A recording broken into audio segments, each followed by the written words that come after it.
The Benet student section making the trip out to Hinsdale South for the 10-seeded Redwings regional matchup against 7-seed Oswego. Redwings throwing their ace Quinn Moriarty on the mound.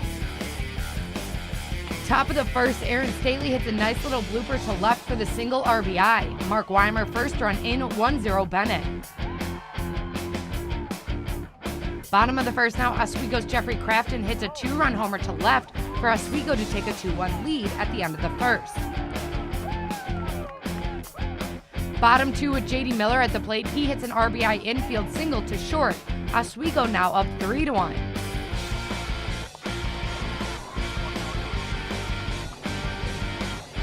Top of the third with a Red Wing on first. Benet goes with a hit and run, and Colin Berry perfectly places the fly ball to center that brings Aaron Staley in from first on the double.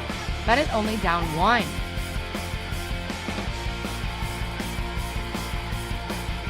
Runners at 2 and 3 now still in the top of the third. Andrew Frisbee shoots a 2-run single back up the middle, and Colin Berry and Tate Davison scores to give Benet the 1-run edge.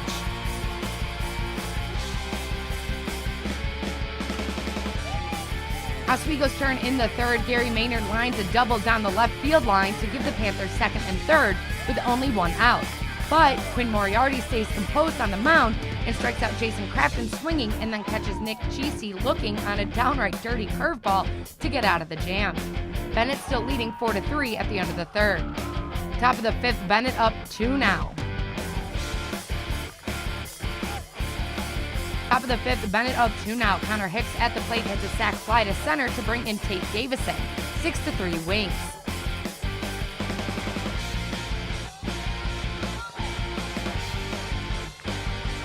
Still top 5, Mike Weimer hits a rolling RBI single up the middle to bring in Andrew Frisbee from second.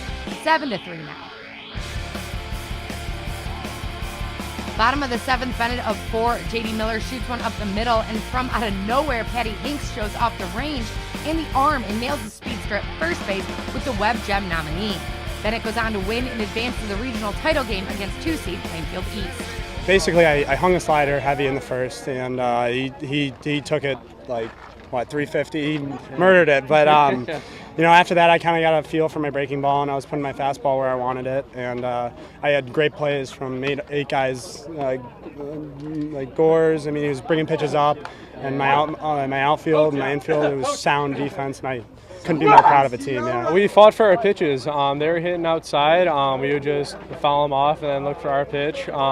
This team, we're not really a big power hitting team, but we could sure put the ball in play, and that's how we won a lot of our games. When they got second and third, it was the double down the line, and I just kind of came set, and I was like, all right, like, you got to keep the guy on third. So I try to keep the ball out of the strike zone. Start a breaker, like a slider in the strike zone, have it break out. And it was just really effective today.